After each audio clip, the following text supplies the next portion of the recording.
Turashima Imana yongeye kandi kuduha umwanya mwiza kugira ngo twongere tuganire ijambo ryayo.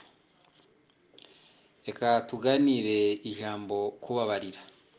Iyo niyo teme twahisemo kugira ngo tubashe kuganira twebwe twese.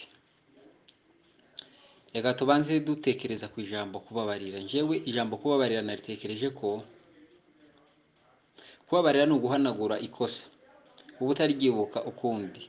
Bivuga ko utazongera kuriha umwanya kandi mu mutima wawe. Uko niko kubabarira. Ugahanagura ikosa mu mutima, ntiryongere kandi kugira imbaraga, ntiryongere kugira ikibanza mu mutima wawe. Uko niko kubabarira umuntu. Ni nako Yesu adutegeka. Kubabarira ni ukwifasa, ni nka kurya ko kuja kuri tablo ukazimya inyandiko yari yanditse hajya kuri tablo, kuko iyo umaze kuyizimya ntuzawongera kandi kuyibona ukundi. Kandi kubabarira bigomba gukorwa bivuye ku mutima indani, kandi kubabarira bikaba biherekejwe n'imbabazi kandi n'impuhwe. Uko niko kubabarira kuzuye. Rero mu gihe ubabarira gusa ukavuga ngo reka mfe kugwikuraho mubabarire, icyo gihe ntabwo uba wababariye, ahubwo uba ufuriye gusa, kugira ngo mu kindi gihe uzabashe kororosora. Kubabarira muri bene ubwo buryo ni nko kororosa gusa, ariko mu kindi gihe uzakenera kandi kororosora. Icyiza cyo kubabarira, reka tuvuge mu magambo nk'abiri ibyiza byo kubabarira. Kuko kubabarira kugarura umubano mwiza n'uwaguhemukiye se cyangwa n'uwagucumuyeho. Uko ni ukubabarira kwiza, kuko iyo habaye kubabarira kwiza kuvuye ku mutima, kandi kuvuye ku mutima w'impuhwe, kuvuye ku mutima w'urukundo, kuza kugarura kandi umubano mwiza n'uwagukoreye icyaha se cyangwa n'uwagucumuyeho. Pointi ya kabiri ikavuga ngo kubabarira kuruhura umutima. Kuko iyo umuntu yagucumuyeho akaza akagusaba imbabazi, mwana wa data, nshuti yanjye mbabarira, wewe ubwawe, wewe ufite kubabarira, wewe usabwa kubabarira. Iyo ubikoze ukabikorana umutima uguwe neza, ukabikorana umutima w'impuhwe, icyo gihe biza bigira gute? Icyo gihe bibasha kuruhura umutima wawe. Naho dusuye kuri pointi ya mbere ivuga kubabarira gukuraho iki? Kubabarira se cyangwa kuzana umubano mwiza n'uwagucumuyeho. Kuko nta buryo koreka kuzana umubano mwiza n'uwagucumuyeho kuko kera kuba kwakuyeho igisika cyari kibatandukanije, igisika cyari giciye hagati yawe n'uwaguhemukiye. Kuko kera iyo mubabare cya gisika muba mwagize gute? Muba mwakibomoye, hagasubira kandi hakabaho umubano mwiza. Reka mbaheze urugero tuza gusanga mu gitabo cy'Itangiriro, ni sura 50 duhereye ku murongo wa 13 kugeza ku 21. Aho tuza gusanga bariya bakuru ba Yosefu. Murabizi inabi bamugiriye, murabizi amakosa bamukoreye, murabizi ishari bamugiriye, baramugurisha. Umuntu muzima bamugurisha nk'ibyashara, umuntu muzima baramugurisha. Urumva nta rukundo bari bamufitiye. Ibo baravuga ngo ibizamubaho bizamuweho, nazapfa zapfe. Ariko siko byageze, kuko Imana yari imufiteho umugambi. Ayo ma histoire maragenda muyasome neza, ukuntu baje kandi kongera Imana irongera irabahuza. Imare kubahuza, Yosefu abitaho, abagirira neza, bari kumwe na se bose abatunze muri Egiputa. Yosefu yibagirwa inabi bamugiriye, ahubwo abitura ineza. Kandi yari afite ububasha n'ubushobozi, ndetse yari afite n'ubutware mugabo kugira ngo abe yabagirira nabi, abe yabishura inabi bamukoreye. Ariko kubera umutima w'impuhwe n'urukundo n'imbabazi, arababarira, arahanagura, arabatunga, abagirira neza, inabi ayitura ineza. Uko niko kubabarira kuzuye. Ariko hageze igihe ise wa Yosefu arapfa. Amaze gupfa, baje kumuhamba i Kanani. Bamaze kumuhamba i Kanani, bakuru ba Yosefu ibo bibwira kuko Yosefu agifite yanzika, akikibuka ya nabi babashe kumugirira. bigira inama baravuga ngo kandi ubwo umusaza apfuye, ubwo data apfuye, uyu murumuna wacu ndazareka kutugirira nabi yibutse ibyo twamukoreye. Ariko bo ntibamenya kuko yababariye, kuko yahanaguye, akibarebesha amaso y'urukundo, akibarebesha amaso y'imbabazi. Baragenda bamusaba imbabazi, baramubwira ati mwana wa data, uramenye utazatugirira nabi, dore turi abagaragu bawe, uzatubabarire ku byo twakoze. Arababwira ati narababariye. Uko niko kubabarira gukenewe nshuti yanje, kugira ngo uruhuke umutima, babarira uwagucumuyeho. Kugira ngo ugire amahoro mu mutima, babarira uwagucumuyeho. Kundura, senya icyo gisika cyabakiye hagati n'uwagucumuyeho, kugira ngo mwongere kandi mugire umubano mwiza. Imana nishimwe cyane. Kubabarira kandi kuruhura umutima.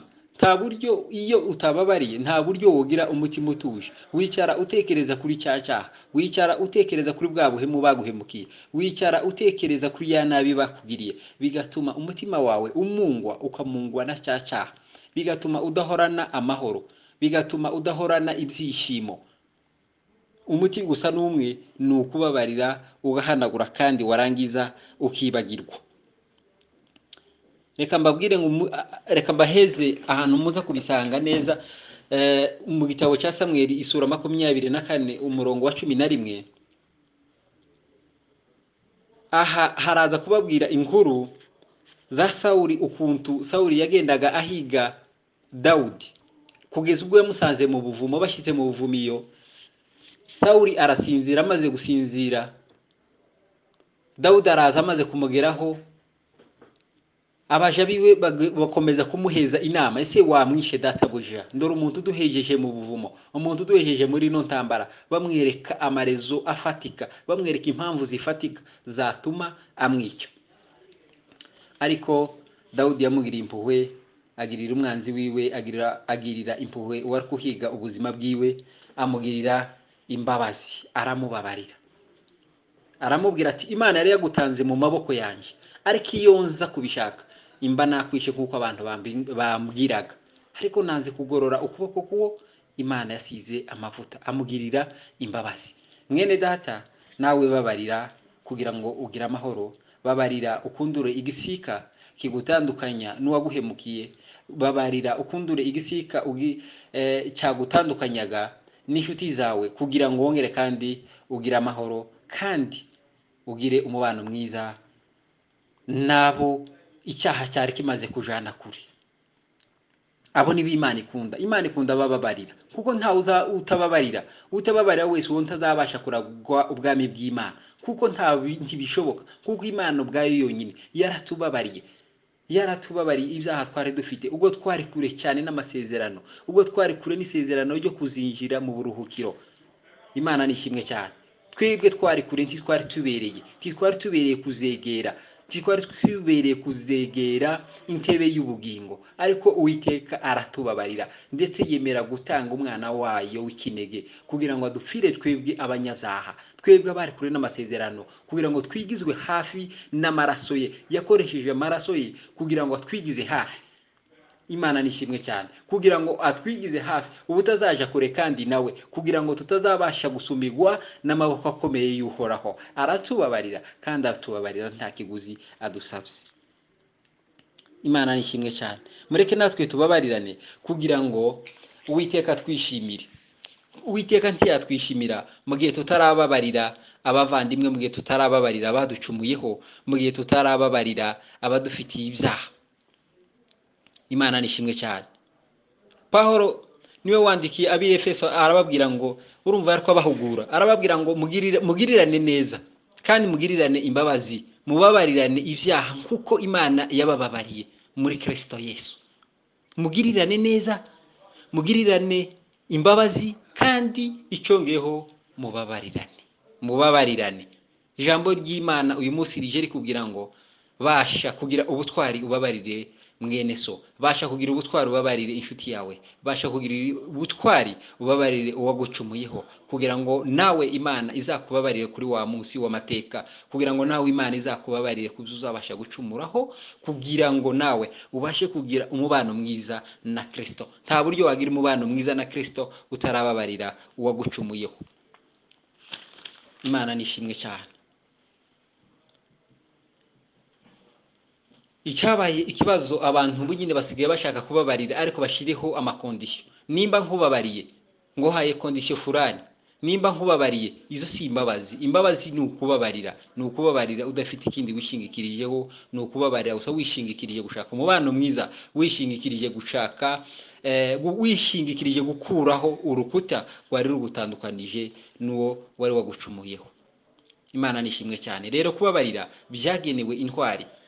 Iyi kubabarira ntabwo byagenewe abaswa, ahubwo kubabarira byagenewe intwari. Nta muswa ushobora kubabarira, ahubwo kubabarira kwagenewe intwari muri Kristo Yesu. Imana nishimwe cyane. Rero amahitamo na yacu, mureke duhitemo neza, duhitemo kubabarira kugira ngo bizatugirire umumaro muri iki gihe kandi no mu gihe kizaza, kuko utababarira uwo nawe utazababarirwa. Niko ijambo ry'Imana riribivuga, riravuga utazababarira mwene se n'Imana ubwayo nayo ntabwo izabasha kumubabarira. Kandi rero nutababarirwa n'Imana, urumva ntufite umwanya mu buruhukiro, tufite umwanya mu ijuru, tufite umwanya hariya tuzaja kuba iteka ryose. Rero mureke duharanire kubabarira kandi twuzuye urukundo, nibwo natwe Imana izatubabarira.